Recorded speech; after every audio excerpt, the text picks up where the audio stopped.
Bueno, nosotros la semana pasada habíamos empezado con el capítulo que se llama El comienzo de la modernidad.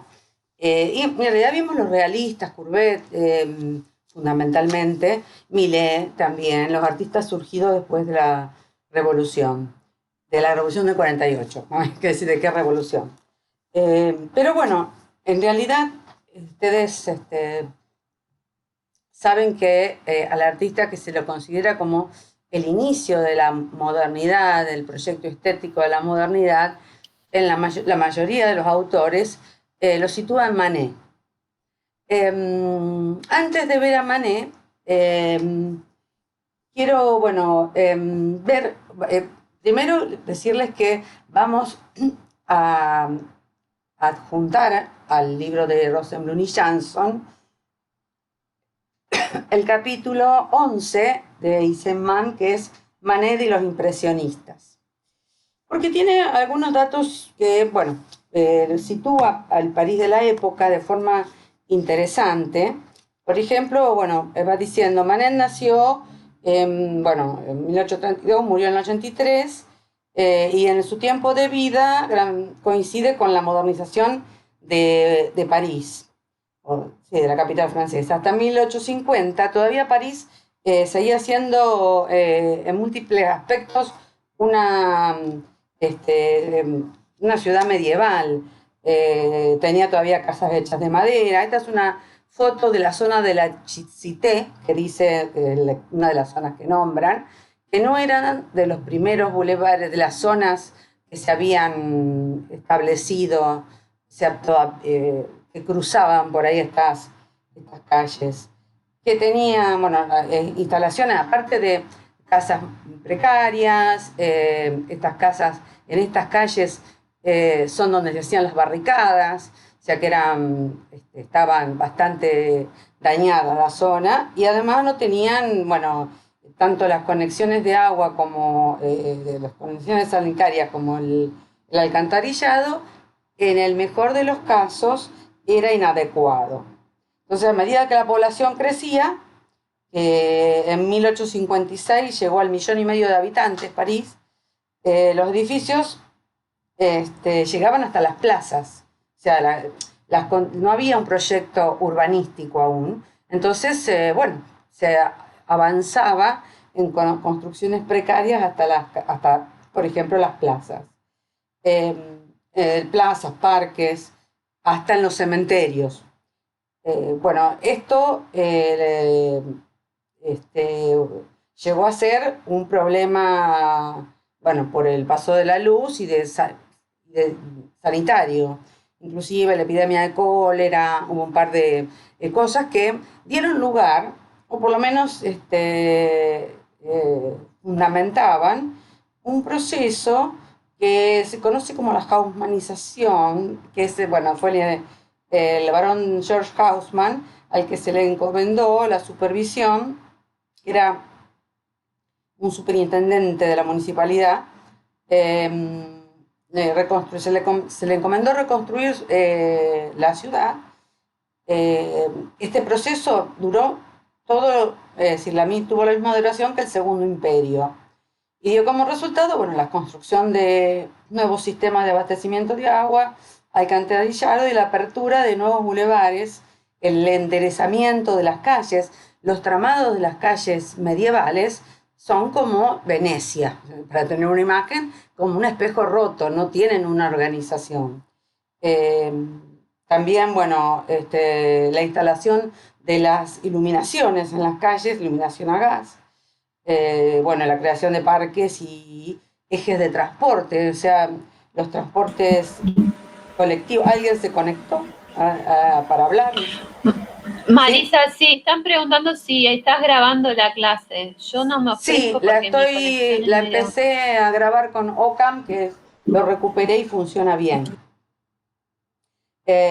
Bueno, entonces, pero que tener en cuenta que además de mejorar la salud y el transporte, la intención del emperador y este superintendente era asegurar, bueno, también una forma, acá también vemos imágenes de esta París que todavía estaba, es decir, estaba en construcción. Acá ya están demoliendo para construir un bulevar en esta imagen. Pero también este programa, además, tuvo varios intereses. Empleó a miles de personas en una época de enorme paro, de decir, como siempre, la construcción genera mucho trabajo, y la renovación urbana, pero también produce este fenómeno que nosotros hoy conocemos como gentrificación. La renovación urbana acabó con comunidades que estaban, gente que tenía generaciones, o por lo menos había un par de generaciones que habitaban ahí, que fueron relocalizadas, que en general eran también las zonas que más radicalizadas en todas las revoluciones. Una de ellas fue la Cité. Eh, y fueron relocalizadas en nuevas áreas que en realidad, bueno, estaban en la periferia de esta zona central, de París Central. Bueno, por supuesto, se llenó de avenidas y rectas y elegantes, pero que también resultaban muy eficaces para el paso de los ejércitos y las ejecuciones en masa, que, por ejemplo, se dieron así cuenta de su eficacia para el aniquilamiento de la Comuna de París en 1872. Cosa que con la ciudad intrincada de las barricadas siempre era más difícil llegar los ejércitos y más armamento pesado, y más aún más armamento pesado. Profe, el diagrama de estrella de París es como para, ahora que lo pienso, digamos, el ejército en el centro y puede salir y abarcar hacia toda la circunferencia, pero en cambio quien quiera tendría que arrancar desde cubrir toda la circunferencia y venir. Más o menos esa era la lógica. La lógica que tenía el proyecto... No, porque es ver, de estrella, digamos, va hacia el centro. Hay bulevares, digamos, hay anillos, pero hay bulevares que llegan hacia el centro. Claro, O sea, por eso. sí. Si vos estás localizado en el centro, desde donde sea que te ataquen podés llegar. En cambio, si alguien te quisiera acercar, tendría que hacer una circunferencia muy grande, tendría que ser una fuerza muy grande. Bueno, eso depende a la para ciudad lo bélico, entera, pero esto eran, claro, y eran conflictos, eran más bien para erradicar conflictos internos ya. No es como decir protejo la ciudad de un enemigo exterior, sino más protejo a la ciudad de que no se me organicen guerrillas de los gremios. Claro, ¿Cómo? Nuevas revoluciones. Las rebeliones que se estuvieron dando constantemente y se daban en el centro de la ciudad. Ahora, esta población, que no era una población, bueno, la población más peligrosa en este caso, fue trasladada a la periferia de la ciudad, y también cambió esta gentrificación la vida urbana, que antes en el centro de París se caracterizaba por este ajetreo de carruajes, viajeros, mendigos, artistas callejeros, vendedores ambulantes, ropavejeros, leñadores, es decir, todo el mundo que convive en la ciudad. Empezó algo que para nosotros es común hoy, ver que toman una zona y la transforman en una zona de alta gama, y se llama gentrificación. Bueno, acá también se produjo ese proceso y también tenía fines de garantizar poder intervenir ante los levantamientos de forma más eficaz a las fuerzas armadas o policiales. Entonces, bueno, quedaron como más divididas las ciudades. Estos anillos se siguieron agrandando con los siglos, con el tiempo, inclusive en el siglo XX, la ciudad se siguió agrandando. Y ustedes habrán escuchado estas rebeliones de los chalecos amarillos que le cortaban el transporte a la noche, entonces quedaban en en un anillo lejano, sin posibilidades de llegar al centro. Y que quemaron coches, hubo así una revuelta. Esto fue, no sé si fue el año pasado. Pasan tantas cosas que parece más lejano. De todas formas, bueno, es todavía la sociedad que nosotros que parece tan refinada, todavía quedaban gustos divertimentos populares que son inconcebibles. Por ejemplo, para nosotros, digamos, ver cadáveres, por ejemplo. Bueno, así como ver las ejecuciones. La guillotina era un lugar iban con comida a hacer picnic a la guillotina. Esos divertimentos que tienen que ver casi con circo romano, todavía quedaba algo de ese morbo, no sé, mezclado con unos placeres más sofisticados en la ciudad, en esta vida de ciudad. No, algo más que vos estuviste estudiando Haussmann, Silvia, me acuerdo que ¿querés agregar algo más? ¿Y de la nueva ciudad de París? ¿O está...? Ahora mismo no me hace acordar esa imagen de los cadáveres observando a través del vidrio, me hace acordar a ese cuento que creo que se los mencioné, que es Los ojos de los pobres, que es un poema en prosa de Baudelaire, que él cuenta el tema de mirar a través de un café, de la vidriera de un café y ver a los pobres afuera. Hay todo ahí como una situación. Pero, Sí, y eso después... también se va a dar en esta ciudad donde están los excluidos, que solamente pueden mirar desde afuera, y bueno, después clases medias altas, que están adentro.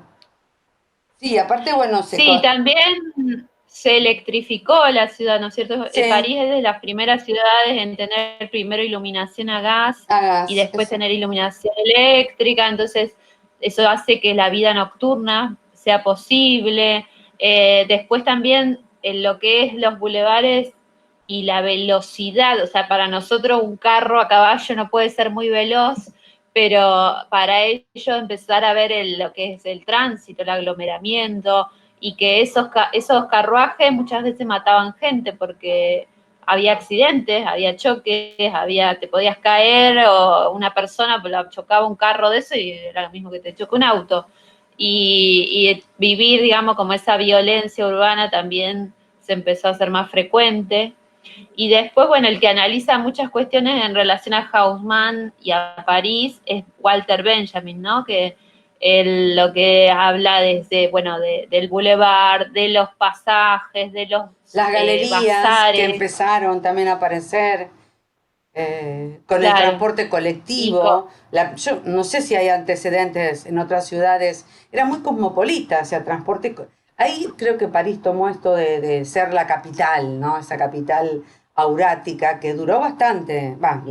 Continúa, bueno, pero Benjamin dice que es la capital del siglo XIX, o sea, es como, bueno, se convierte en sí. el centro urbano por excelencia, representante de lo que pasó en ese siglo también en toda Europa.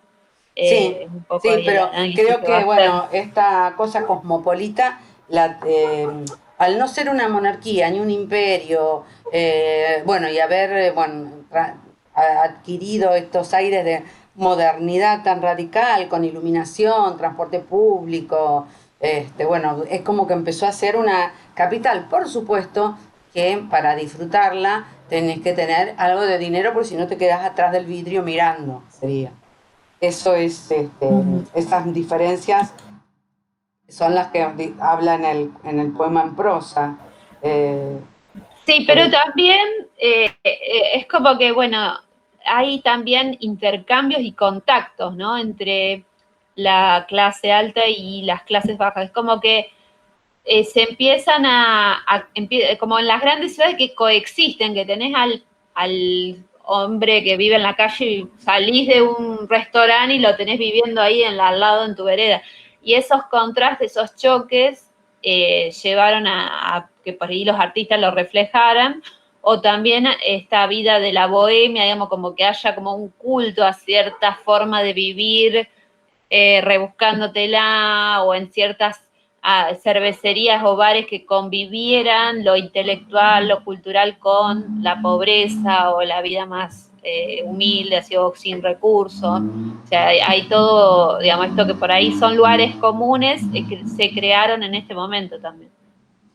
Bueno, la vida de la bohemia generalmente transcurría no en los bares así más sofisticados, sino en los bares más marginales. Inclusive Montmartre era una zona marginal donde había gran actividad artística.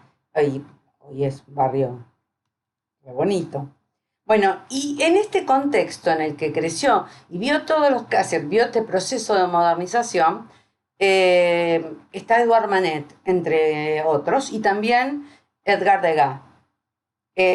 A diferencia de los artistas que vimos la semana pasada, que estaban mirando su momento, su realidad, él tenía una conciencia, cierta conciencia de que de ser moderno, de que había que de cambiar las estructuras heredadas por una academia que siguió siendo operativa y dominante todo el siglo XIX, pero los artistas empiezan a pelear intensamente desde su obra. Y Manet empieza a tomar o a mirar no solamente estas nuevas realidades, nuevas formas de sociabilidad que se dan con los parques, actividades al aire libre, como conciertos, etcétera, sino también la historia del arte. Aparte del capítulo de Eisenman, yo agregué, Silvia, una carpeta que le puse los inicios de la modernidad y puse los dos libritos de Frey que vos encontraste, uno es de Manet. En lo que habla Frey en este libro de Manet es las influencias. Manet es un artista que mira su tiempo y también mira la historia del arte y las estructuras de la historia del arte. ¿A qué artistas?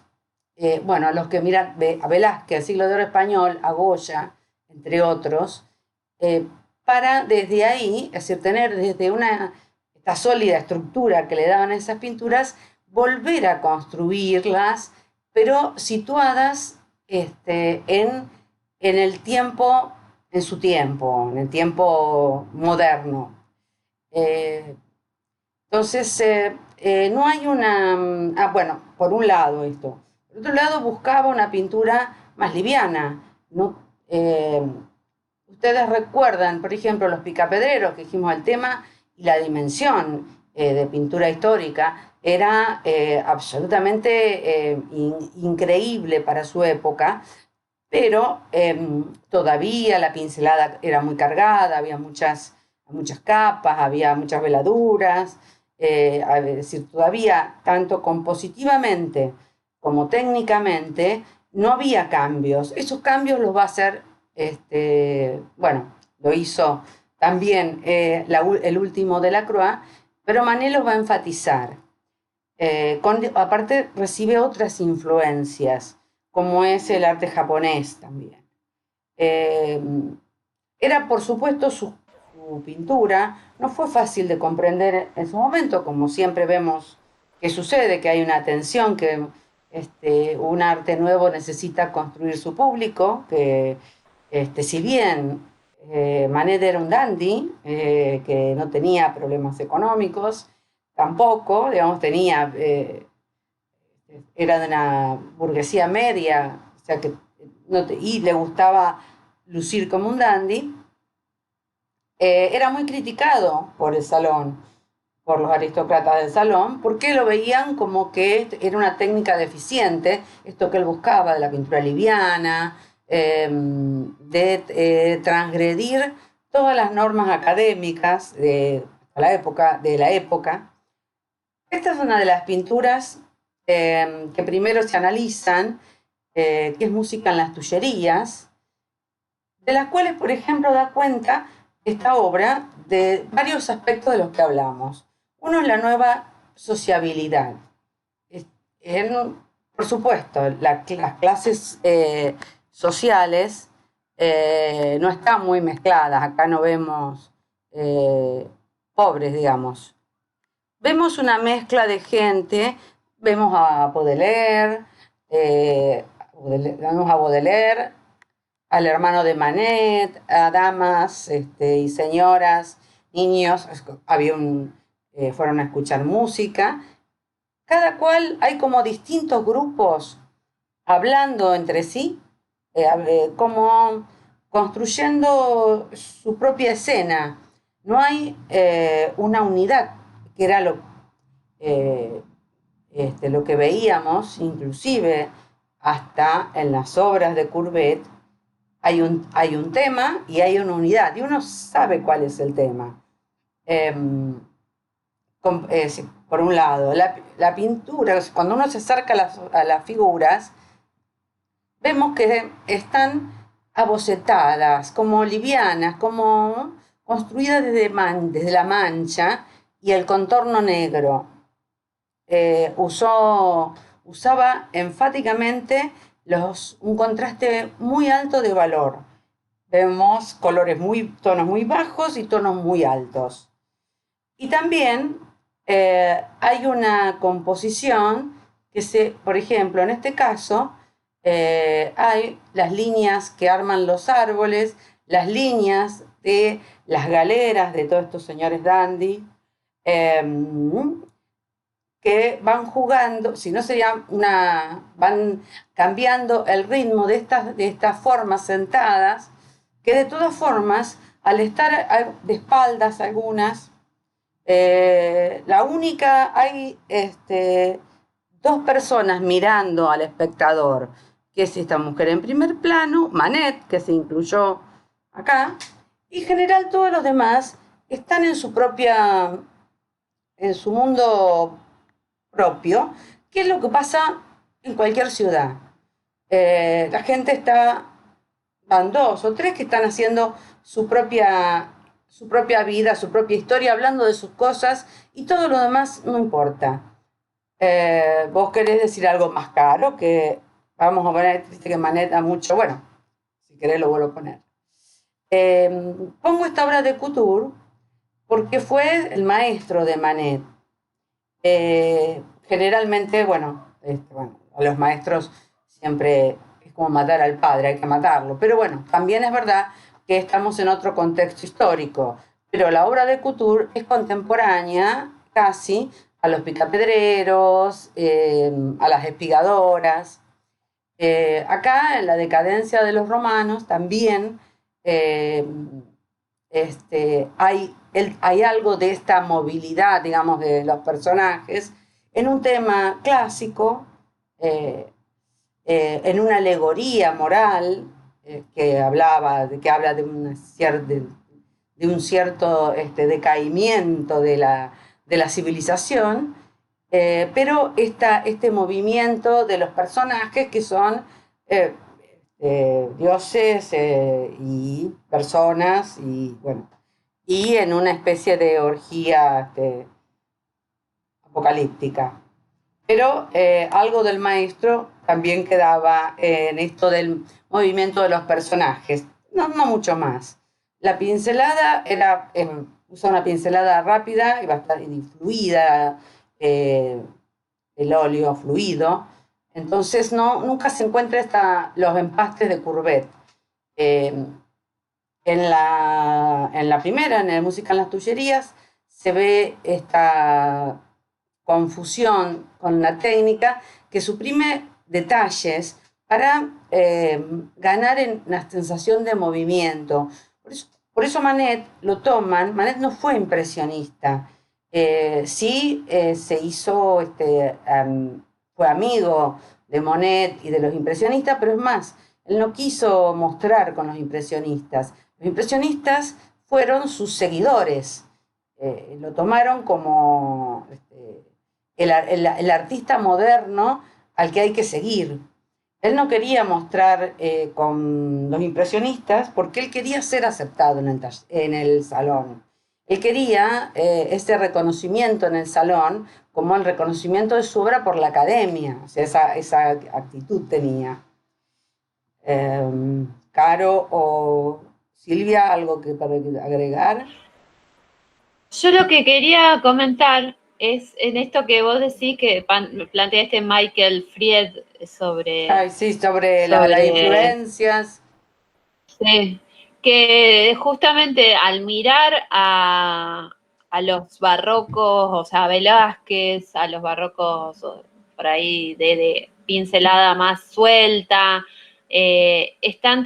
digamos, eran artistas que habían trabajado la mancha o el valor, pero no tanto el dibujo, digamos. O sea, como no eran ya clasicistas, sino que eran del por ahí tendencias del barroco que tenían más que ver con el tenebrismo, con el naturalismo. Entonces, esa actitud de Manet de rescatarlos es una mirada hacia lo pictórico, hacia la pintura, hacia las propiedades de su lenguaje. Que, por ejemplo, cuando uno lee en los discursos de Reynolds, por ejemplo, yo me acuerdo que aparecen referencias a Velázquez, a Rembrandt, como que son artistas en donde todo es borroso, es una mancha, es una cosa indefinida. O sea, para el gusto neoclásico o clasicista faltaba ahí definición, faltaba contorno, faltaba la forma cerrada. Entonces se prefería un Rafael, digamos, un trabajo más con la línea, con el dibujo. Entonces el trabajo de Manet de rescatar esa otra tradición tiene que ver ya con lo pictórico, con la mancha, que después se va a acentuar en una exaltación del color, ¿no sé, también? Sí, y además el dominio del dibujo en los talleres de formación, él fue el taller de couture, se empezaba dibujando. Vos no podías empezar a pintar. Vos tenías que empezar, hasta que el maestro dijera que podías, vos tenías que empezar por el dibujo. El dibujo contenía la forma, contenía la pintura. Empieza la pintura a tener un lugar digamos, un lugar más importante en la construcción de la obra que el dibujo, que antes era, digamos, no tenía esa entidad. Esta, las vidas, esto lo va a trabajar Silvia en algún momento, me parece. Pero bueno, en el 59, Baudelaire Sí, yo escribió, tengo, sí, vas a hice trabajarlo una más a pequeña Baudelaire. selección. Si llegamos hoy, si no, Claro, porque después. es para. Dale. Baudelaire trabajó, bueno, este tema de la modernidad de la ciudad también como embelesado.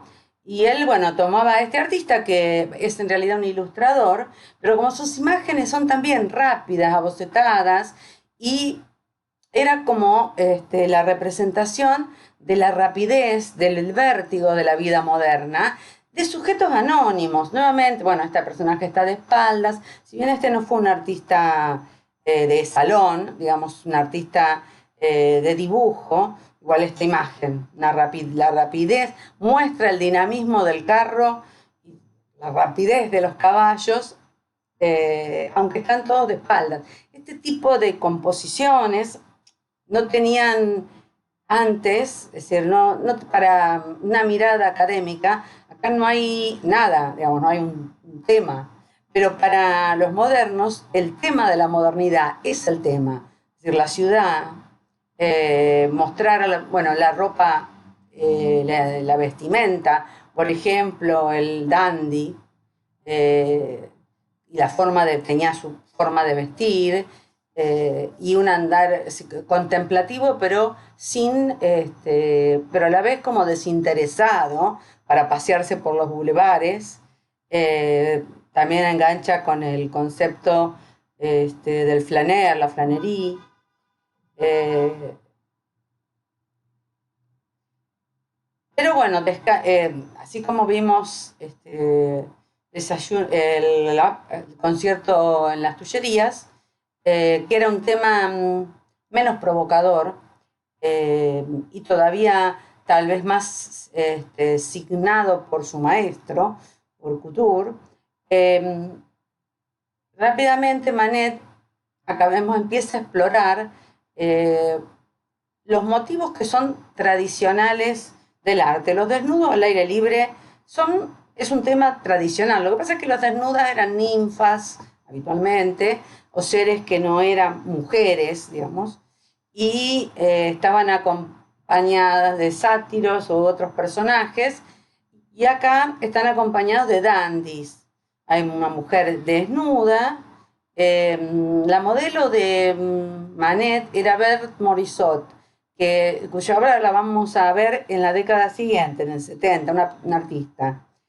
En realidad de esta obra se puede decir que hay tres pinturas. Hay tres pinturas. Hay un bodegón en el primer plano. Esta escena, que están, en realidad los dos caballeros están hablando entre ellos. La mujer desnuda que nos mira con mirada fija, desafiante, a nosotros, y atrás una escena que es casi como un telón, que se desvanece, que inclusive en la perspectiva parecería casi que la mano de la mujer toca el dedo del dandy. Estos fuertes contrastes en valores bajos, en valores muy bajos y valores muy altos, es otra de las cosas que le van a el uso del color y la búsqueda del color, de un color piel que no fuera el rosa durazno con el que se solía pintar el cuerpo femenino de las Venus, por ejemplo. ¿Algo, Caro, que quieras decir de esta obra? Sí, no, ¿Sí? ¿Sí o no? Sí. Tanto de esta como de la anterior, del almuerzo de las tullerías, que en cuanto a composición, Marisa dijo que Manet quería pertenecer a la academia, y eso es como de la historia, digamos, de los datos biográficos de Manet, es como de lo más curioso, porque las composiciones, o sea, y es verdad, él quería pertenecer él quería a que lo aceptara ese espacio. Quería que lo aceptara. Pero con la obra que él quería hacer, claro, con la obra que él quería hacer, no con la obra que le requería. Nunca participó del Salón de los Rechazados de los Impresionistas, siendo que era amigo, y todo eso es curioso, porque aparte las composiciones, que nosotros por ahí tenemos que como empezar a hacer ese ejercicio de mirar composiciones, el estatismo de estas composiciones. Nosotros vimos recién la de Constantin Guist, que trataba de mostrar el movimiento de la vida moderna, pero él muestra la ambigüedad del moderno, del burgués, ¿viste? Entonces por eso es que aparecen estos arbolitos que son para tratar de quitarle todo posible, todo dato de dinamismo, se lo va a quitar.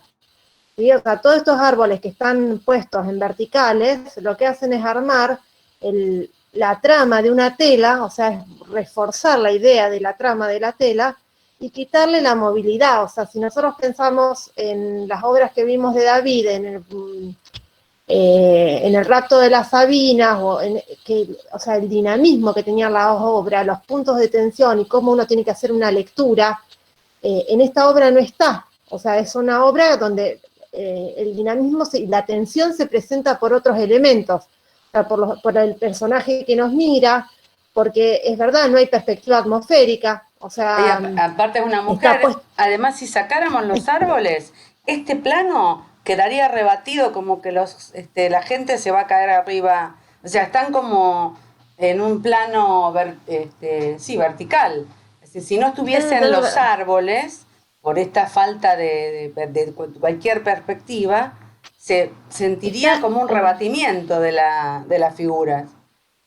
Eso, y después en el programa está, yo no sé, está el texto que tendrían que leerlo de Foucault. No, de Foucault. También Foucault. Está, que lo puse en esta carpeta que se llama, la pintura de Manet.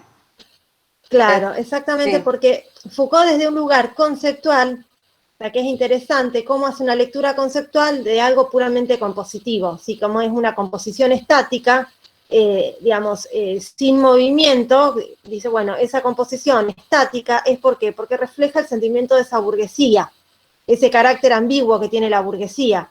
O sea, por un lado es innovador, pero por otro lado es estático. Entonces es interesante para que podamos hacer cómo las composiciones van acompañando también, digamos, lo que va ocurriendo, cómo son parte de eso que va pasando en la sociedad. O sea, cómo son, digamos, eso, cómo están totalmente vinculadas a, digamos, a los aconteceres culturales o revoluciones. Entonces eso por ahí es interesante, deberían de leer ese texto para poder entender un poco más las composiciones de Manet. Yo después voy a compartir la carpeta donde están estos textos de los que estuvimos hablando, que venimos nombrando, para que, bueno, las incorporen a la biografía. Son textos no muy largos, pero es interesante de leer. Y así como decíamos que en Courbet el motivo fue la gran ruptura, acá también hay algo de usar estos sujetos contemporáneos. Era imposible una mujer desnuda, mirando desafiante, le criticaba mucho el tono de la piel, pero después él buscaba temas que eran de géneros tradicionales del arte. Por ejemplo, el desnudo al aire libre. Bueno, acá tal vez no es es una de las más famosas, no es la más famosa. ¿Cómo, Silvia? Una cosita, no, que diga que quería aclarar una cosita que, o sea, Manet no expone con los impresionistas, pero sí expone en el Salón de los Rechazados, o sea, es parte de un movimiento que se da en 1863, que es cuando, o sea, había tantos rechazados ya del salón, que también tiene que ver con que, si bien ellos querían participar, porque también era el único, era casi el único espacio. Pocos espacios para mostrar, sí. Entonces ahí, discúlpenme, entonces claro, está mal lo que dije, está mal. No, pero bueno, en este primer salón, que había un clima social, como siempre, tenso, y había una cantidad de artistas enojados, el emperador fue el que abre este salón. Claro, sí. Es casi como un salón oficial, pero es como decirle, bueno, rechazamos a tanto que, bueno, les damos un lugar para que no protesten, porque habían quedado... Más que los aceptados, casi igual que los aceptados, una cantidad importante. Sí. También da cuenta de la cantidad de artistas que convergían en París, o sea, que iban a París, era el lugar. Bueno, acá hay una pequeña reseña de esto que decíamos, de reformular el lenguaje de los grandes maestros, tomando el ocio en el campo, el paseo, el baño, la merienda, que eran temas que, por ejemplo, podemos ver desde Giorgione, desde 1500, pero claro, no son mujeres, están en una actitud mucho más, recatada. Estas son escenas que eran usuales como tema del arte. Él las transformó, bueno, acá Gleizes en 1848 también toma esta, o sea, no mucho antes, es casi una cosa rococó. Al taller de Gleizes iban Monet, Renoir, o sea, fueron sus alumnos. O sea, estas escenas eran habituales. Lo que no era habitual es lo que presenta Manet con esta mujer, que es una mujer desnuda entre dos dandis, que son dos dandis de la época, y atrás esa otra mujer bañándose, es una cosa así muy provocativa, y la discontinuidad narrativa de la escena. Parece haber, cada cual está como en lo suyo. La que se está bañando, la que nos mira está atenta a nosotros, y también, los hombres, sí. No, digo, el libro de Foucault que decía Caro, también lo que señala es la cuestión de las fuentes de luz. Como que hay dos fuentes de luz, una que ilumina a la mujer de atrás y otra que ilumina de frente a esa mujer y a los personajes. Y que también eso es una gran ruptura con el tipo de iluminación que tenía la pintura desde el Renacimiento en adelante. Exacto. Sí, la luz también. Entonces, miren, las pinceladas rápidas. De ahí, bueno, va a ser la influencia a los impresionistas. Esto.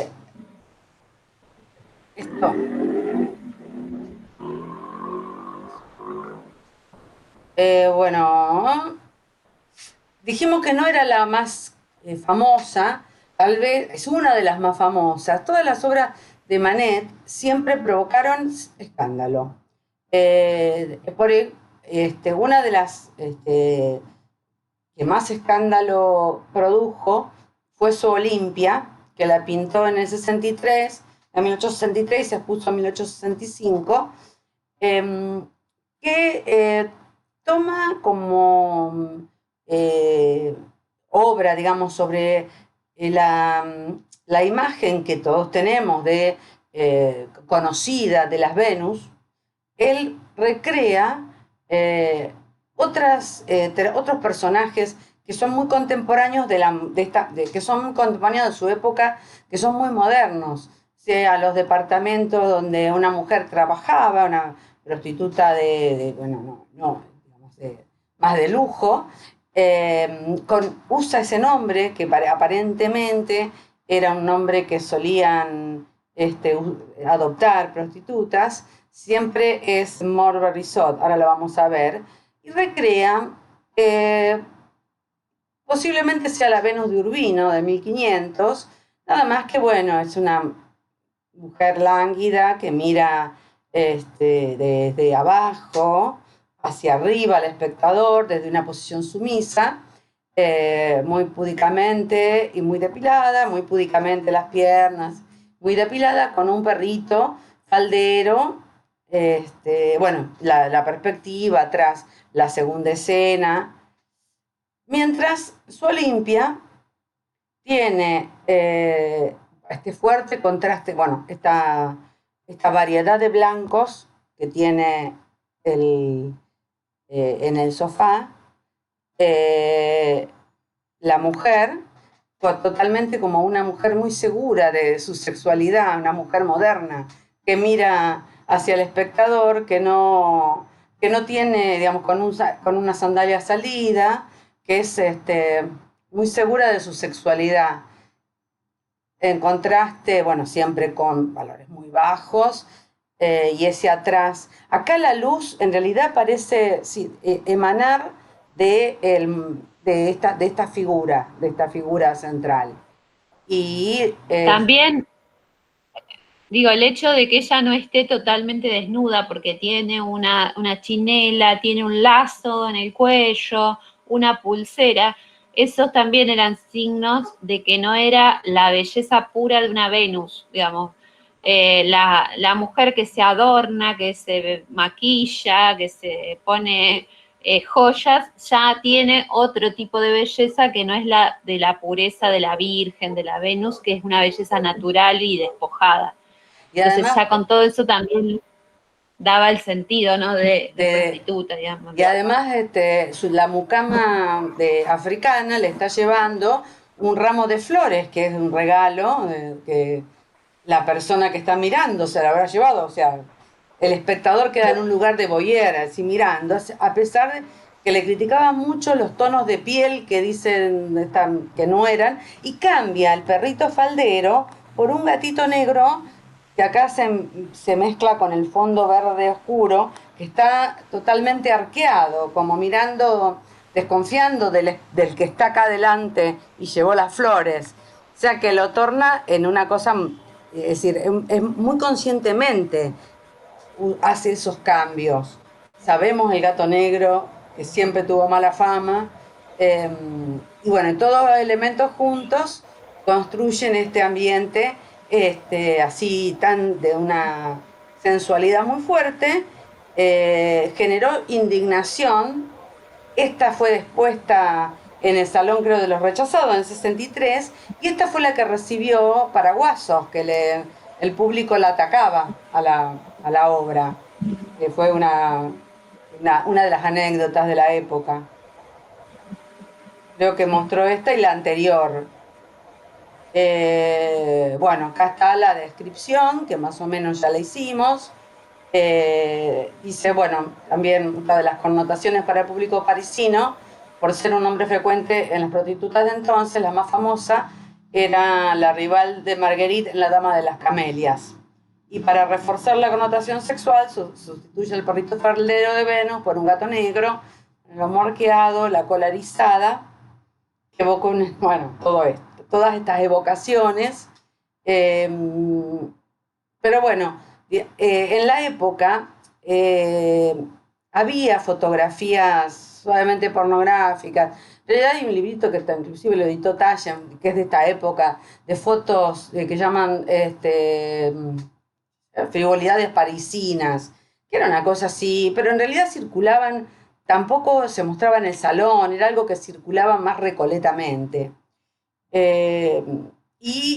Bueno, fundamentalmente decían, por ejemplo, por este aplanamiento de todo, de la figura y de todo el plano, hasta Courbet le parecía una reina de pique saliendo del baño, porque desafiaba los sistemas, como decía Caro, de la perspectiva, del modelado, la iluminación, que es deslumbrante, y así minimiza las formas corpóreas y se potencia este aplanamiento. Pero también vemos que tiene una sutileza de matices exquisitos, tanto en los tonos bajos como en los tonos altos.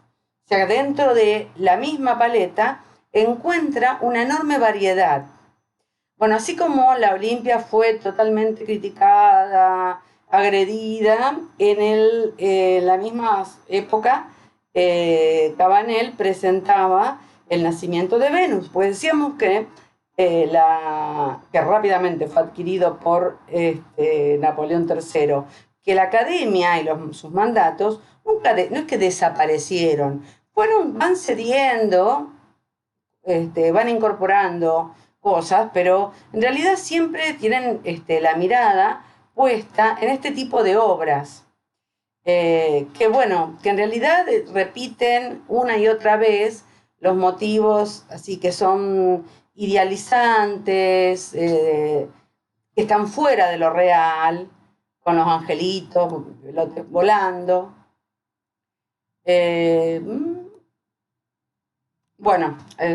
Entonces, sintetizando, Manet, esta búsqueda de introducir motivos contemporáneos, que ya lo habíamos visto también en Courbet, pero también nuevas formas de coherencia visual, como también otras formas de otro lugar de la pintura sobre el dibujo, como vimos, como contó Silvia,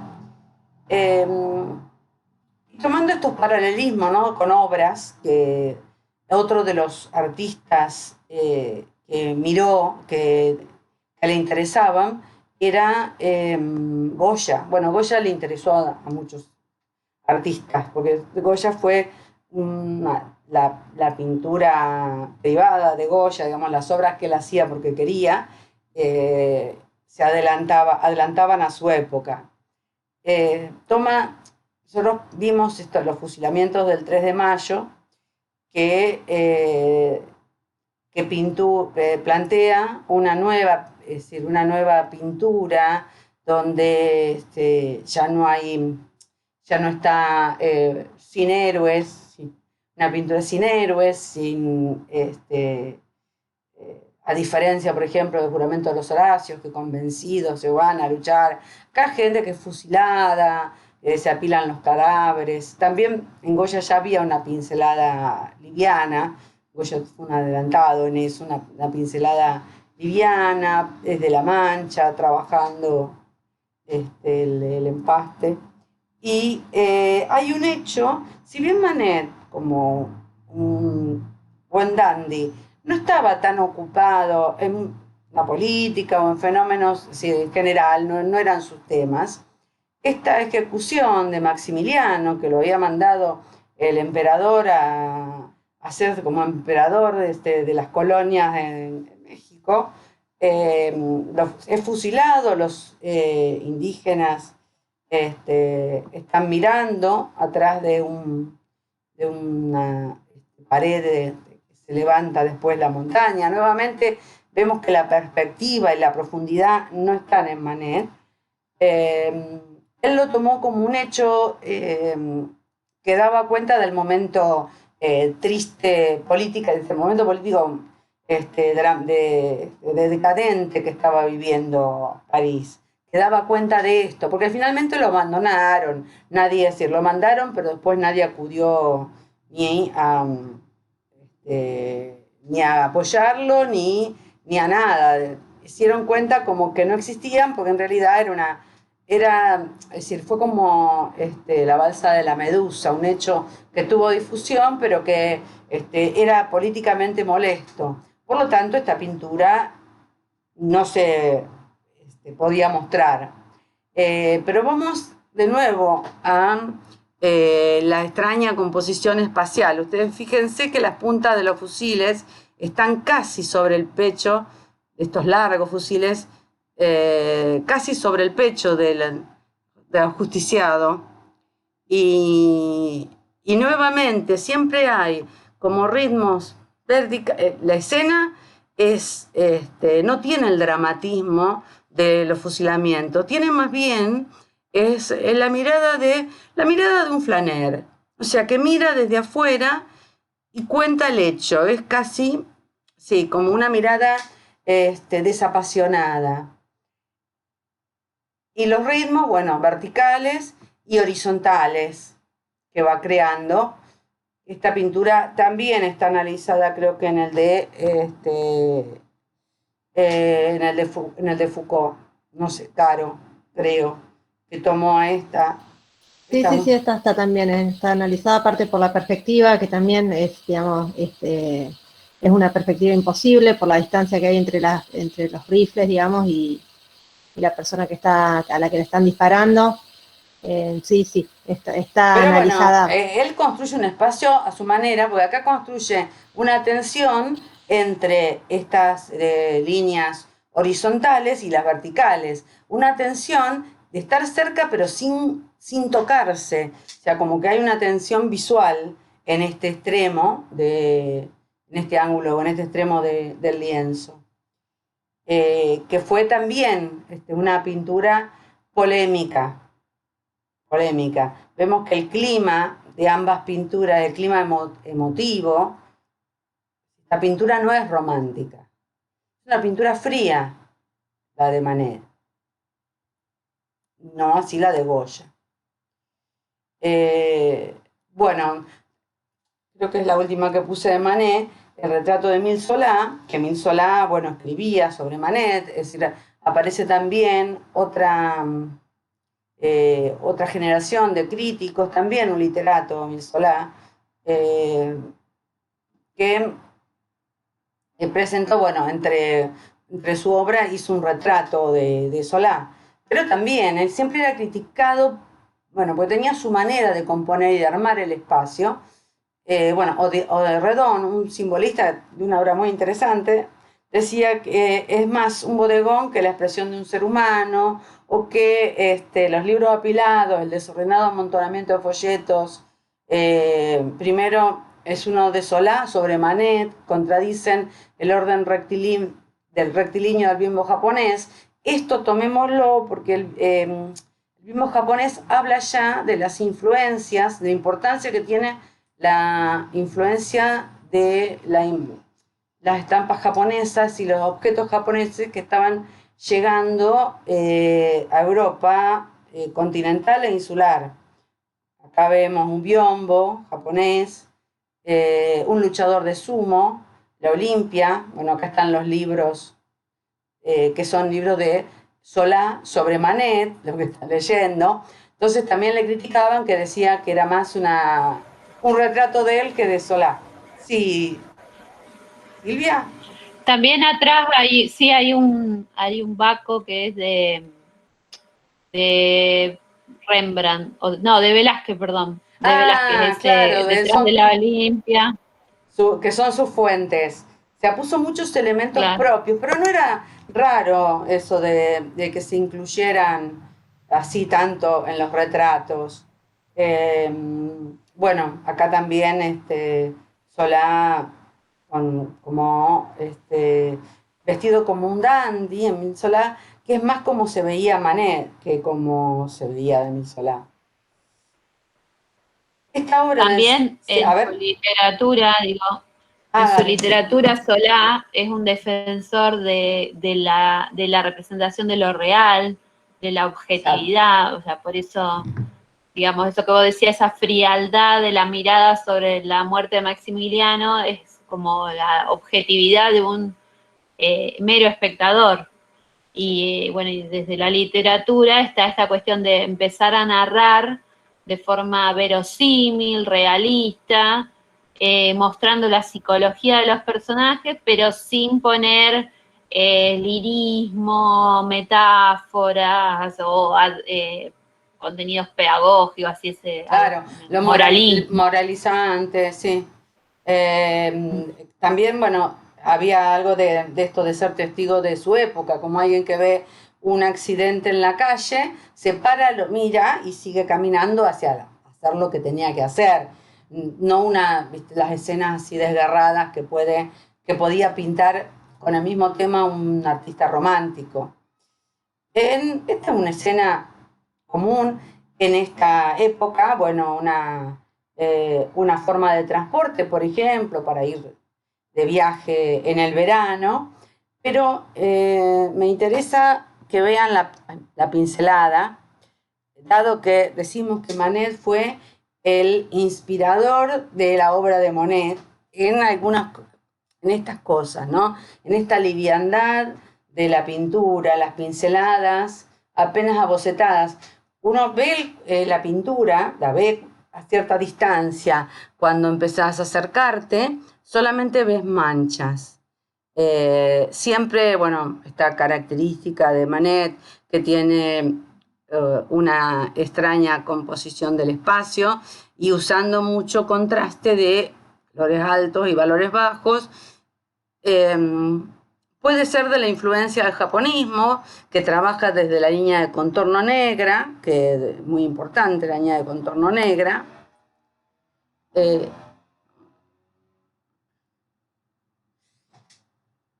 Esta obra, que ya es del 73, terminada en el 73, ustedes, bueno, primero el tema de la modernidad, ¿no? La locomotora, el vapor de la locomotora, que lo va a retomar Monet en una serie.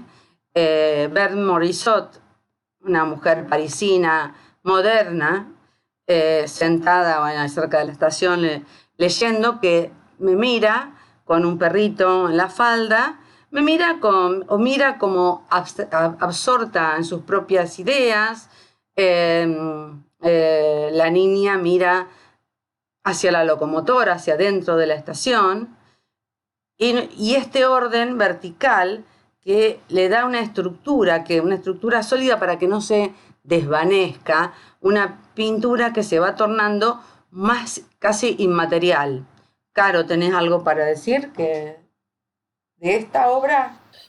No, lo que eso que digo siempre, que por ahí es como re monótono decirlo, pero que él refuerza estas estructuras para dar cuenta de una de esa sociedad que está surgiendo en el siglo XIX, digamos, en esta segunda mitad del siglo XIX, que es la burguesía, que es este tipo de burguesía que tiene, que lo que hacen estas verticales y horizontales es reforzar estatismo. O sea, no es, viste, nosotros si ves en las otras composiciones aparecen las oblicuas y las diagonales, que acá aparecen menos, con menos intensidad. Y acá lo que aparecen reforzadas en casi todas las pinturas de Manet, de una u otra manera, es eso, porque la pintura es muy como revolucionaria en su manera de presentar a los protagonistas. O sea, esta mujer que nos mira, la otra que mira para atrás, un tren que se está yendo, solo el vapor, pero después tratar también de trabajar la idea esta de esa forma que tiene la burguesía de ser, digamos, de no salir, de estar en una zona de confort. Digamos, también es verdad que lo que se cita mucho es que se suman, bueno, otras clases medias a esta vida parisina, y que una de las características de la modernidad es el individualismo. O sea, que cada cual está ocupado en lo suyo y en su propio mundo, en su propia atmósfera, y hay un poco, o sea, la sociabilidad se da entre un grupo, un círculo al que pertenezco. Después no hay, es decir, el concepto de individuo es muy fuerte bueno, cuando se consolida la modernidad así absoluta. Acá el tren como un indicio, ya se fue. Lo único que Sí. vemos es el humo. Una cosa más que por ahí Después- pueden hacer, digo esto, y vieron Sí. cuando leyeron el texto de Marshall Bergman a principio de año. Sí, Marshall, todos los sólidos se desvanecen en el aire. en el aire. Esa introducción que nosotros les dimos habla un poco de este momento, cuando más allá de que está hablando de un personaje que está transitando otro siglo, pero todas esas sensaciones son las que está pintando acá Manet también, eso es interesante. De ese individualismo que empieza a recorrer este burgués, digamos, que empieza a vivir, a transitar un espacio, digamos, de quiénes son esos, las ciudades, la noche en las ciudades, bueno, eso, no sé. Después, no, yo lo que iba a decir era de que estas verticales y horizontales que Caro señala, que acá están como muy evidentes, digamos, por la reja, pero no es solo la reja, sino las mujeres son tendencias verticales, las vías tendencias horizontales, pero digo, Foucault también las interpreta como que Manet, de una forma u otra, en los distintos cuadros, y sobre todo en los 70, empieza a mostrar esa trama de verticales y horizontales que constituye el plano del lienzo. Entonces Foucault dice como que lo que está, o sea, pintando Manet es el lienzo, o sea, está mostrando la pintura como pintura, digamos, en esa, Sí. al mostrar la trama que está estructurando el plano, también está dando cuenta de que la pintura no tiene por qué ser más que un plano, digamos. Exacto, esto no es la realidad, esto es un plano bidimensional pintado que lo van a reforzar después los cubistas en el siglo XX. Exacto. Claro. Bueno, es como se dan cuenta, Manet nos gusta a todos mucho. No sé si ustedes es un artista que lo tenían ya visto o conocían su obra, pero es sumamente interesante, pues se puede analizar desde muchos lugares, dado que trabaja deconstruyendo todos los códigos de que todavía continúan. Vimos a la Venus de Cabanel, que no desaparecen, están solapadamente, conviven con este mundo moderno, que esta generación de artistas, que lo van a continuar los impresionistas, intentan mostrar Y una... también, Marisa, Sí, digo que el libro este de Friede dice como que digo, a nosotros nos habla mucho Manet y nos dice mucho de los cambios que se van a dar en la pintura, pero en realidad digamos, la recepción inmediata de Manet, bueno, primero que él escandalizó, y los artistas de principio del siglo XX todavía le recriminaban cosas, como que no les resultaba tan interesante la obra de Manet. Pero con el correr de los años es como que nosotros hoy vemos en la producción de Manet anticipos de cosas posteriores que, bueno, hay que ser cuidadoso como de no atribuirle más de lo que realmente hizo, pero sí nos parece como que es muy elocuente para el arte contemporáneo, para las lecturas actuales del arte del siglo XIX. sí, además, bueno, por las cosas, es decir, la pintura que él estaba renovando, ahora sí, radicalmente, el motivo, la composición, la espacialidad, la iluminación, la pincelada, la aplicación del color, es decir, acá sí ya no existe, no dejó nada sin modificar, digamos. Él dejaba claro que él miraba un mundo otro, que no era el que por ahí, bueno, la academia reconocía. Fue casi, bueno, más o menos de su misma generación, nació más o menos la misma época.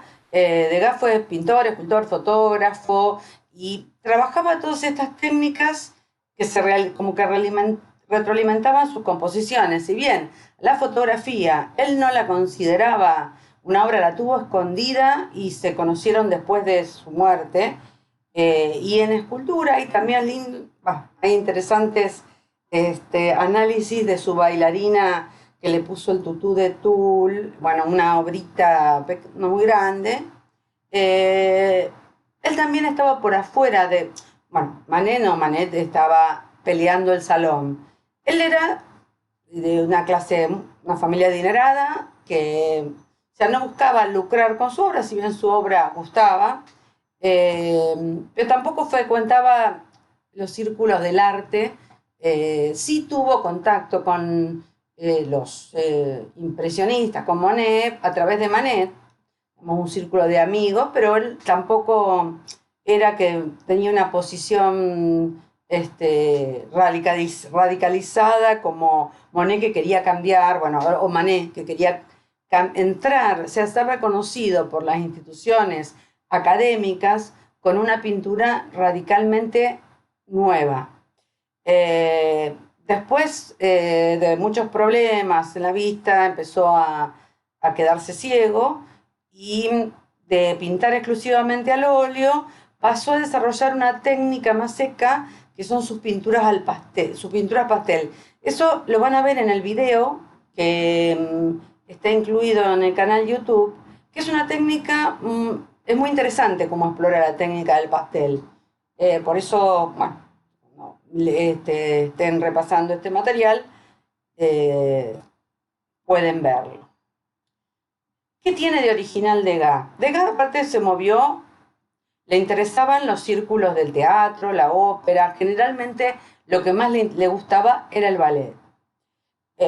Pero este anonimato de la ciudad está en casi toda su obra.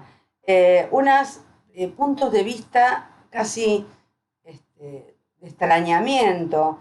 Acá no se ve la mujer, está en el ballet, pero las bailarinas están cortadas, están las piernitas acá colgando, cortadas acá adelante por la baranda del balcón, y se ve la mano con un impertinente y el abanico de plumas. Es muy armónico compositivamente, valores altos, valores bajos, la diagonal, pero el tema es una disolución casi de cosas. Además, no hay, es decir, dice en el ballet, pero no hay mucho del ballet. Si bien a él le fascinó, es uno de sus temas más recurrentes, también le interesó toda la vida, es decir, los sucesos de su vida, de la vida contemporánea, inclusive las nuevas experiencias sociales, como por ejemplo la bolsa, que también es algo que aparece en el siglo XIX. Esta obra, que es del 65, esta todavía es una pintura al óleo, también causaba cierta incertidumbre, porque la mujer parece incluida a último momento, casi como decir, bueno, lo que ocupa es jarrón de crisantemos, pero no es una naturaleza muerta, con el jarrón de agua, la mesa un tanto rebatida, y la mujer también, mirando para otro lado. Así como lo veíamos en Manet, es un abordaje del motivo diferente, una mirada diferente, también como una instantánea, así como las que vimos en las de las bailarinas, que parece alguien que pasó por afuera del balcón y miró y vio a ese abanico de plumas. Bueno, estas son las primeras décadas.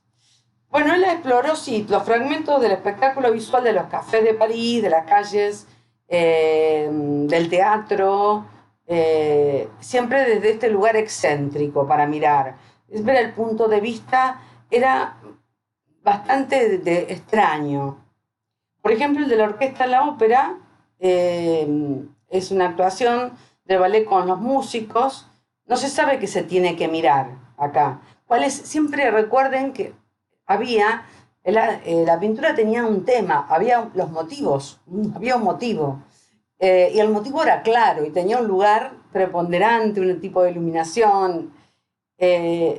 Esto parece ser que empezó con la intención de ser un retrato de fagotista, que es lo único que más o menos se distingue, y terminó siendo, bueno, acá se ve el balcón, es decir, la diagonal esta es de un balcón de donde estaba, el escenario, nuevamente las bailarinas están con la cabeza cortada, hay un interesante ritmo de diagonales entre los arcos de los violines y los demás instrumentos. Ustedes ven que hay un ritmo diagonal y esta diagonal, o sea, va haciendo la composición, funciona, pero bueno, la orquesta, el director está de espaldas, bueno, hay gente de espaldas, se ve, el único que se ve es el fagotista.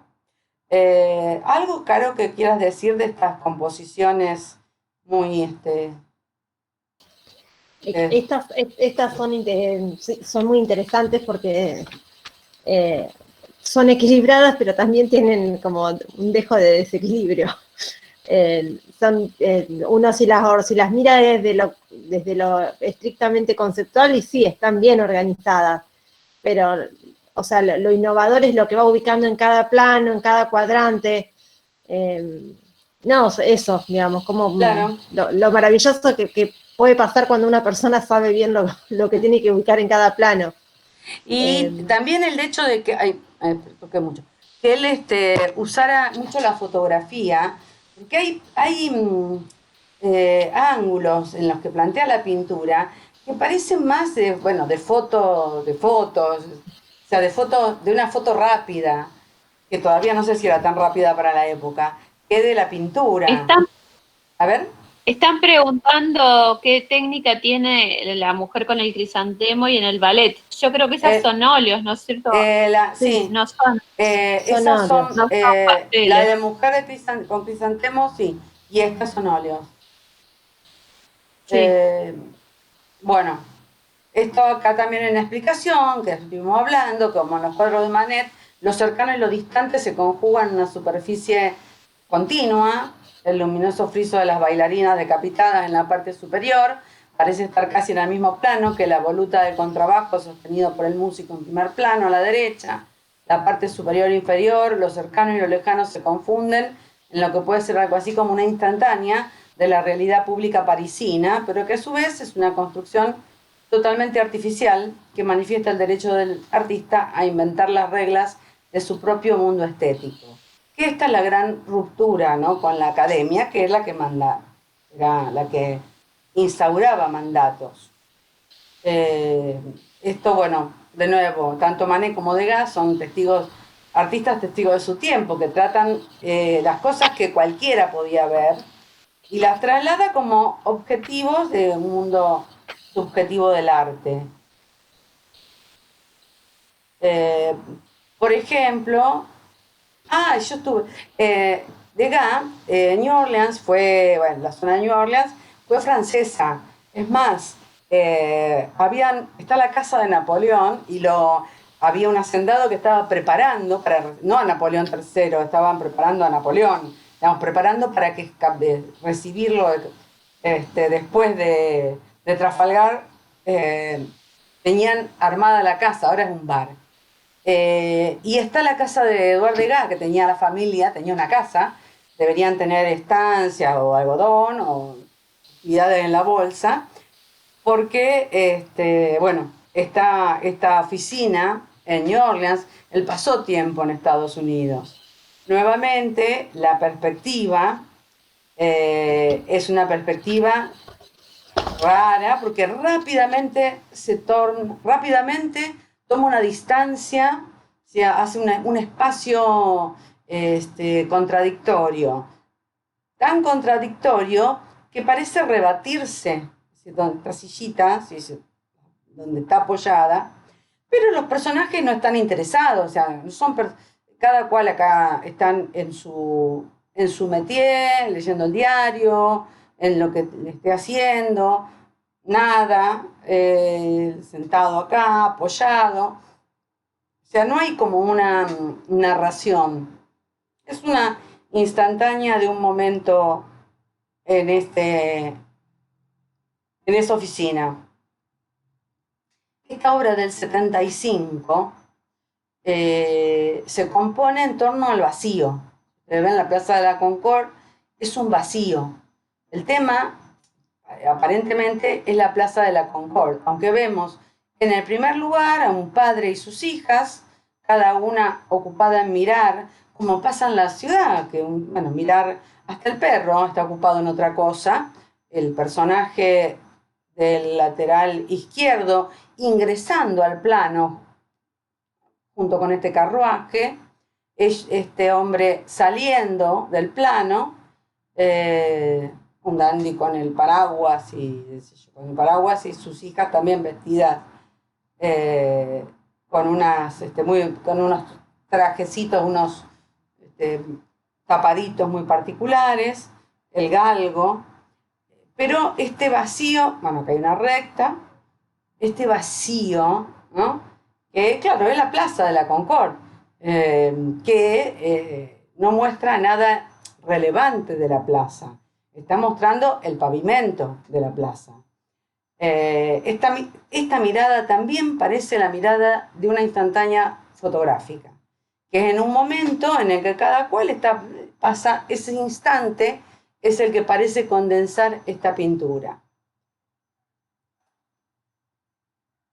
Y bueno, estas son las bebedoras de ajenjo. También hay varios artistas que la han trabajado como tema, que estos son de los bares pobres, de los bares de los traperos, ¿no? Se llama Silvia, que donde convivían artistas, los artistas también solían ir a estos bares, y el ajenjo, bueno, era una bebida de destilación dudosa, que era barata, causaba, dado que debía mucha cantidad, rápidamente problemas cerebrales, que esto también es un tema, pero que él no lo toma desde un lugar de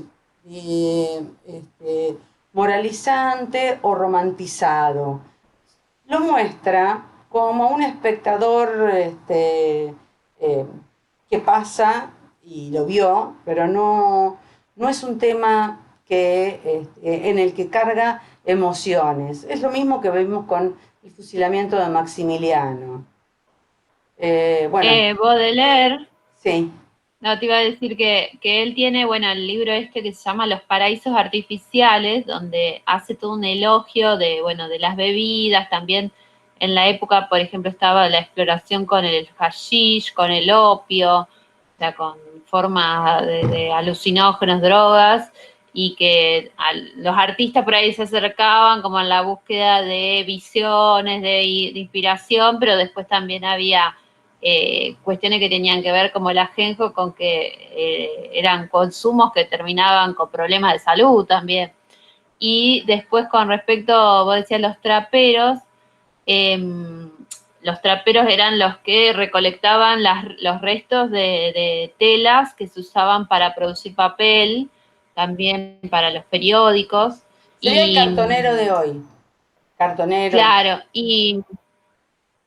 sí, y Benjamin analiza porque, o sea, en París se le empezó a poner impuesto al vino y se volvía más caro, entonces había lugares donde se sabía que se conseguía ese vino barato, el vino de los traperos, en las afueras de París. Y por eso, por ahí, la bohemia salía de los centros y terminaba conviviendo con los que buscaban ese vino barato también. Así que por eso y la bohemia las también referencias. bebía también la bohemia. Sí, Montmartre, a ver, yo me confundo siempre porque está Montparnasse, claro, No, Montmartre, en esta época es Montmartre, que es donde estaba el Moulin Rouge, y en el siglo XX va a haber un traslado de la juventud y de la bohemia de Montmartre, en más la década de 1920, por ahí, ya se van trasladando hacia Montparnasse porque es más barato. Claro, y Montmartre se había vuelto un poco más chic, digamos. Claro, eso es lo que pasa cuando los artistas, pasa lo mismo en New York, el Soho, cuando lo ocupan los artistas empieza a gentrificarse, ya lo hicieron con París, la zona empieza a levantar valor, empieza a ser más cara y los artistas se van a otro lugar, que después también empieza a tomar más valor. Viste que ese proceso lo hemos visto también a lo largo del siglo XX. No, empezó en los inicios de la modernidad y después tomó nombre. Gentrificación. Bueno, La Noche de París. Esto sí es pastel. Mary Cassatt en el Louvre. Ahora, bueno, es decir, siempre vemos a las figuras de espalda. Es una imagen, o sea, que no podemos considerar un retrato, porque hay una mujer que tiene la cara atrás del programa y la otra está de espaldas. Sabemos que está en el Louvre, que es Mary Cassatt, por el título. Nuevamente, ustedes ven que la espacialidad es muy ambigua. Ya nadie está, bueno, por lo menos de este grupo de artistas que renovaron la pintura, ya no se busca una construcción perspectívica de la tradición, digamos. Están organizando un espacio. En el caso de Degas, le interesan mucho las diagonales, el dinamismo de las diagonales. Y juega, bueno, con estas vertifuertes vertical que separa en un plano rebatido, si lo vieran con los ojos de la época. Bueno, la cantante, estos son los temas de Manet. Retratos de la Bolsa, del 79, también hay una cantidad de grandes números y en un ritmo dinámico, avanzando. Esto también es pastel. Y este también es pastel. La clase de ballet del 80, es un tema repetido, el de las bailarinas, que le interesaban porque, bueno, por el movimiento, porque siempre planteaban en sus posiciones, bueno, líneas que dinamizaban el plano. Miren nuevamente la línea y dónde está sentada esta mujer, que domina el primer plano, esta mujer leyendo el diario. La escala de esta bailarina, o sea, hay inconsistencias si uno mirara con los ojos de 10 años atrás, de los artistas de 10 años atrás. Acá hay inconsistencias espaciales en las escalas. Esta mujer está hundida en relación a esta parada que está atrás. Y bueno, después van a ver cómo es su técnica de pastel. Como ven, tiene una máxima saturación del material. Fíjense en el vestido de la mujer. Contemporáneo, yo lo puse porque era amigo de Manet, y porque tenía un ida y vuelta entre Londres y París. Eso me parecía que ver qué estaba pasando en la Europa insular, quiénes eran los que tenían la misma mirada, que apuntaba hacia lo que después va a ser el impresionismo. Y nuevamente es notable, bueno, los cerezos en flor, el abanico japonés, el jarrón, la influencia del japonismo. Fue Whistler. Él tiene en este periodo una serie que le llama Sinfonías en Blanco. O sea, trabaja con una exquisita paleta, una enorme cantidad de variaciones de blanco. Las mujeres tienen tal vez un sesgo desinteresado, aburrido, mirando en forma desganada, digamos, el jarrón japonés, y la inclusión del espejo da este espacio ilusorio. Me olvidé de poner esa obra del espejo, que es muy interesante, en Manet, creo que. Bueno. La del el café, Sí. del Folies Bergère. Sí, ahora que sí. La busque. Sí, te iba a sí. decir que ese sentimiento de la mujer es el ennui que le decía Baudelaire, como el hastío, hay todo como un interés o un gusto y un regodeo literario también sobre esta cuestión como de no estar a gusto, no estar conforme, un aburrimiento, al mismo tiempo que las bulia, ciudades, sí, que la ciudad, sí, sí. La sí, al ciudad mismo se tiempo pone que la interesante. modernidad es velocidad, es cambio, es moda y esto, pero en esa velocidad es también repetición, entonces está como esta crítica o este sentimiento del ennui, el hastío, el spleen Bueno, de París, dice Baudelaire. claro. Y bueno, el flaner también es una contradicción, porque el que se pasea tan lentamente por la rápida ciudad, ¿viste? O sea que se deja envolver por esa vértigo de la velocidad, porque en realidad él va detenida y desinteresadamente mirando. Bueno, acá, bueno, un estilo, bueno, este espíritu de fragilidad fantasmal privado de cualquier solidez es una de las características del estilo de Whistler. También, bueno, se puede analizar que la composición está descentrada, cortada en el extremo inferior, cortada en el extremo izquierdo, bueno, y se incluyen los elementos que dan cuenta de la influencia de la imaginería japonesa que había entrado como así, con furor había producido cuando llega a Europa, que muestra otra forma de componer, de dibujar, de otros temas, otra sinfonía en blanco. La Enui en todos lados está, la Enui también está acá. El ennui. El Enui. Y también el hecho de que Whistler hable de sinfonías está aludiendo a una nueva forma de pensar las relaciones entre música, literatura, pintura, porque ahí está diciendo como que el color tiene musicalidad y entonces también ahí, por ejemplo, y ponerle en el título, el color utilizado, también habla de esto que decíamos con respecto a Manet de que el tema empieza a ser la propia pintura, que no, como no hay narración, porque el tema de estas pinturas es la pintura, es que cuánto puedo yo tironear las propiedades del blanco, por ejemplo.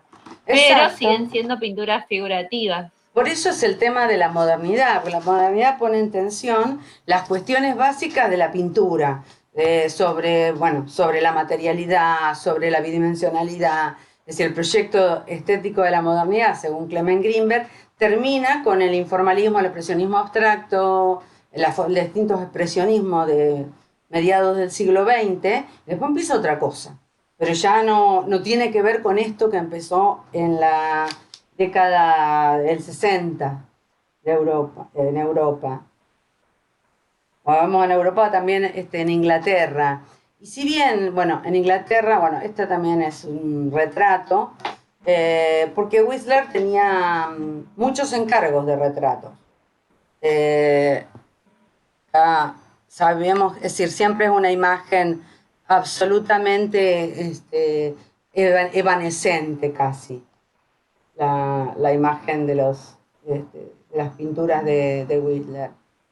Una paleta alta, pero no irradiante como la paleta las figuras de Manet. Ha mostrado en el Salón de París, también, bueno, fue una... Ah, también está el caso, como anécdota, él tiene esta serie tempranamente de los... Nocturnos.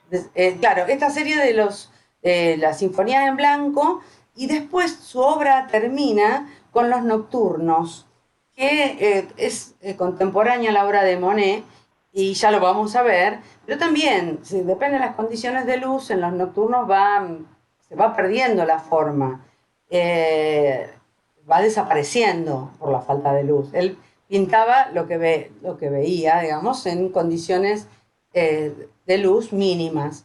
Y Raskin hizo una crítica sobre una pintura. Aparte, bueno, como es la crítica, es subjetiva. ¿Cómo dijo? Que le había pintado un mono con la cola mojada en pintura, algo así. Sí, o que habían sido como baldazos de pintura, que la había chorreado. O sea, no tenía ningún elemento más que eso. Pero a él le perjudicaba en sus ventas. A él lo contrataban para retratos. Le hizo un juicio a un crítico y bueno, y lo gana, casi simbólicamente. Esto era para volver a posicionarse él, porque él decía que lo perjudicaba económicamente esa apreciación. Ya volveremos, cuando vos de tu clase de Baudelaire, a hablar del lugar de la crítica. Bueno, lo nombramos a Émile Zola, pero no dijimos mucho más, eh, que hay más para tirar de ese hilo y de los espacios de legitimación, como los salones. Nuevamente, dale, ¿no es cierto que es un tema? Es un tema que es conjunto y aparte es contra lo que peleaban los artistas. El salón, conseguir quien escribiera bien, ¿no? Quien escribiera una buena crítica. A Moró lo vamos a dejar para que Silvia lo trabaje después, porque ella tiene todo lo Dale. que Sí, se ve como antecedente del simbolismo. ¿Qué pasaba en Estados Unidos para el 60? Sabemos que hay artistas que iban y venían de Europa, de Inglaterra fundamentalmente, pero bueno, y se impregnaban de las ideas europeas, pero continuaban la línea que había inaugurado la escuela de Río Hudson con paisajes absolutamente increíbles. En realidad también había una sensación de fantástico al descubrir paisajes. Había artistas que recorrían, es decir, recorrían desde Alaska, bueno, a México, a lo que sería México, descubriendo paisajes que para ellos, pensemos que tanto Londres como París eran metrópolis abigarradas. Toda esta explosión de naturaleza era casi como una fantasía. Debe tener mucha idealización, pero bueno, hay, por ejemplo, las cataratas del Niágara, que es más conocido, son más o menos así, pero eran paisajes naturales que tenían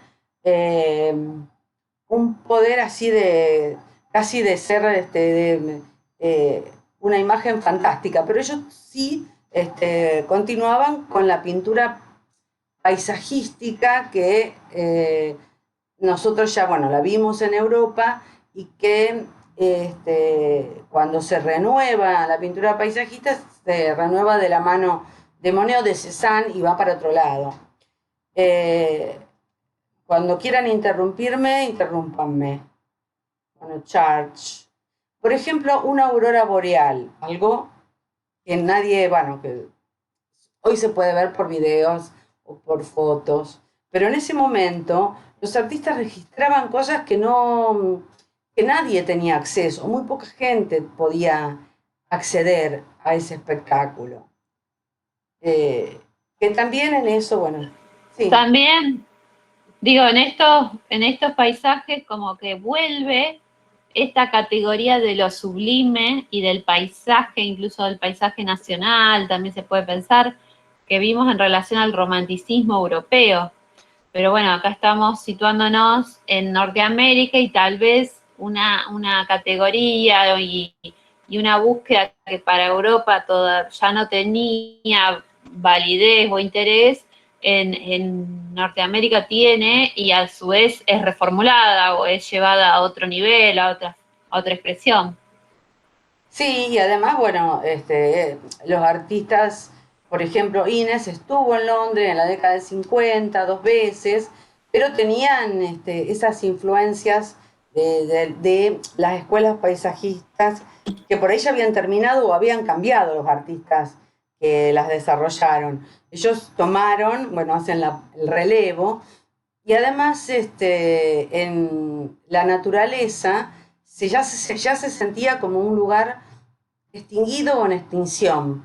Y estas pinturas mostraban aspectos, sí, son absolutamente románticas para la época, es una mirada romántica. La naturaleza, es verdad, en la ciudad, esta ciudad urbanizada, con transporte, la naturaleza es un paraíso perdido. Inclusive ya en lo que iban a Fontainebleau también debe haber cambiado, no debe ser la misma de la escuela de Barbizon, que la escuela de Río Hudson miraba a esa escuela parisina. Esta obra tiene una particularidad. Esta obra fue encargada a Inés por el dueño que estaba construyendo el ferrocarril, que en este momento tenía una sola línea, pero planteaba hacer el desvío hacia otra línea de ferrocarril. Y le pidió que, como la iba a colgar en la empresa, que ya la incluyera. Y él, bueno, como fue un encargo, la incluyó. Y acá está alguien como vinculado a las tareas rurales, mirando, ¿no?, el emblema de la modernidad. También da esto de mirando y como fuera de época ya. El campesino. Bueno, y esta continúa, la escuela paisajista norteamericana continuó. Acá nuevamente los paisajes tienden a tomar, y nuevamente se pueden utilizar estas categorías, ¿no?, de sublime. Hay algo puesto en el paisaje de paraíso, la idea de paraíso, hay una nostalgia de la naturaleza. Bueno, para que vean, así que pasaba en cada lugar, voy a